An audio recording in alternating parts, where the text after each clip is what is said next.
low-key, at this point, I'd be surprised if we started a video without something crazy happening.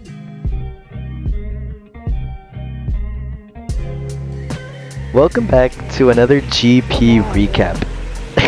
Today we're going over May, and I'm obviously frustrated since the same driver seems to be giving me the same issues and just not letting me pass under blue flags, which normally I would get in a race, but we're qualifying, so it's not only hurting your time, but it's hurting my time as well. Whatever, we keep racing, we're going forward. This was the second qualifying session, I believe, and the first one, my pace wasn't too strong, so I was already a little bit frustrated and just trying to drive as best as I could. And of course, after every incident, I seem to have some of my best laps. So we're going into this next couple of turns, just ready to put down a banger. Here we go, my qualifying lap.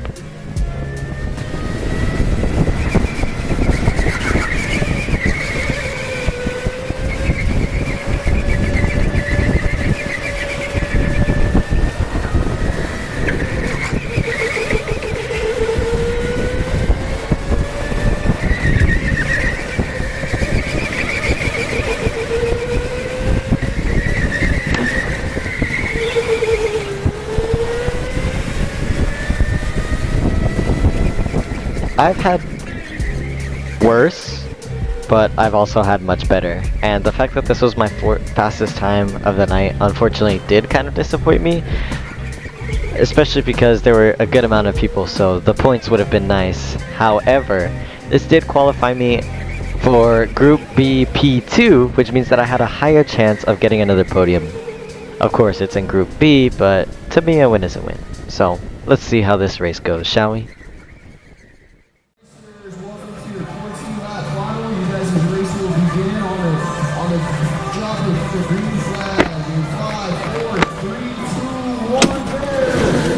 Everybody gets a pretty decent launch off the line. We've got Brian Hardy right in front of us. Right behind us we've got Dan.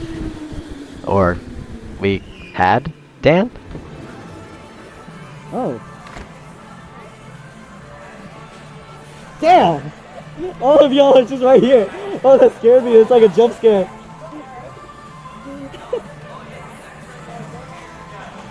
Okay, well, looks like Dan's kart unfortunately didn't start. Dude, no way.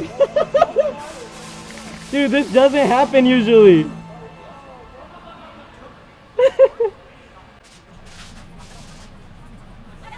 Everybody line it up again, okay? Just keep going to the back corner. Do you remember your place? Yeah.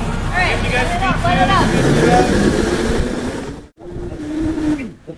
So yeah, they actually ended up asking us, do we want to continue the race or do we want to go ahead and do a race restart? Everybody seemed to be on the same page, and we all agreed on the race restart. Again, on the drop of the green flag, and when I hit 1, you guys are gonna go.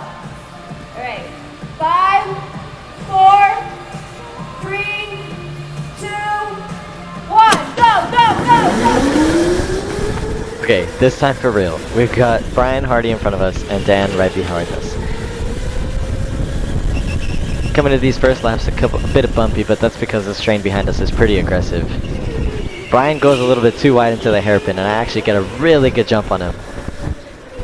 I'm able to make the move cleanly, and from here on out, I'm just worried about keeping my head down and going forward with my pace. I know I have the pace to beat these guys. It's only about time that I've got to prove it.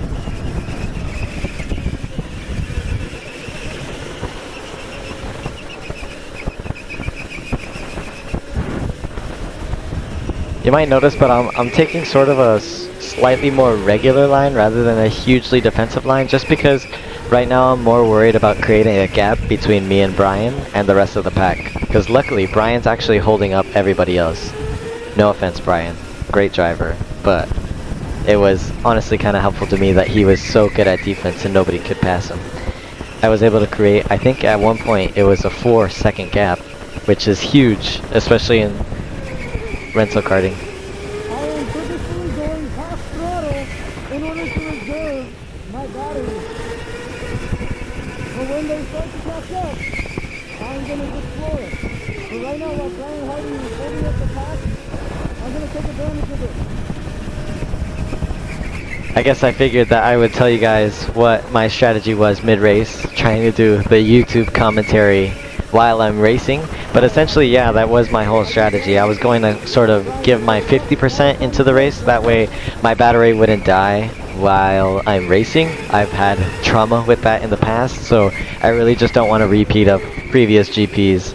So I'm kind of giving it like 50% throttle, like 50% braking areas, and it seems to be paying off, especially while Brian's holding off the pack. And at one point I actually do put in some pretty good lap times. You can see some 27s there, 27.7s, 27.8s, 27.647 at one point, which I think it was one of the faster laps of the night. So it's not like I wasn't pushing, it's just I was kind of being a little more on the reserves so that I could take advantage while I had the gap, that in case they caught up, I would actually be able to, you know, push away from them. There was no worry of, oh, if I push too hard, is my car gonna die and then they're gonna pass me. It's more of like, okay, when they're getting close to pass me, let me push the cart so that way they won't be able to pass me. You know what I'm saying?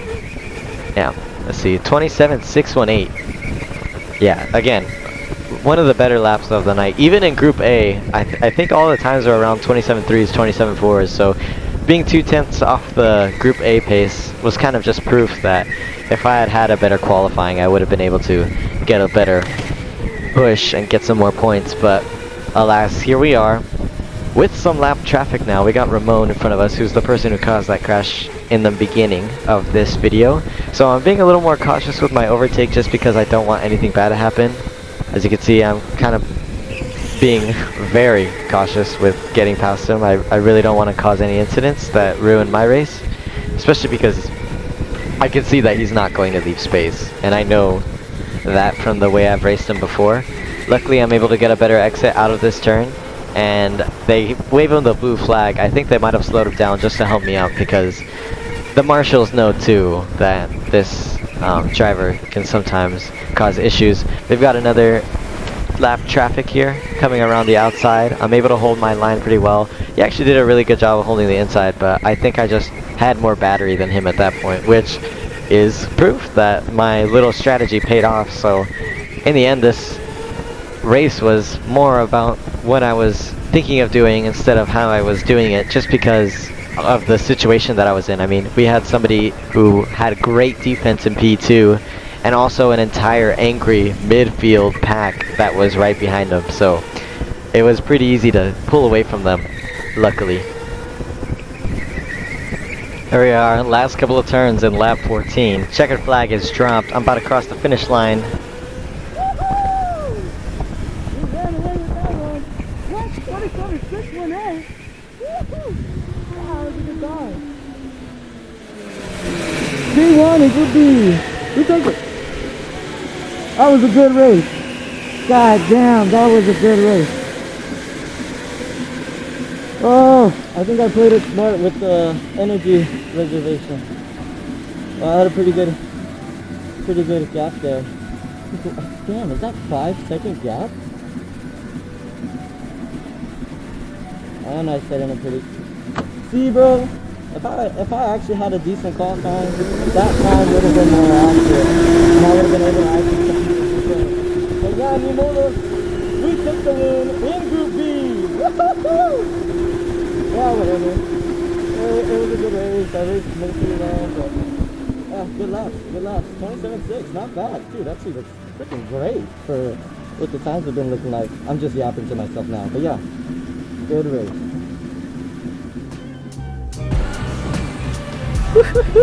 B1 Group B. I think I could have competed for Group A, honestly, if I had a cleaner qualifying too, but that was a good race. Yeah. Learned a lot of did a lot of strategy in this. Good race, honestly, but yeah, I don't know.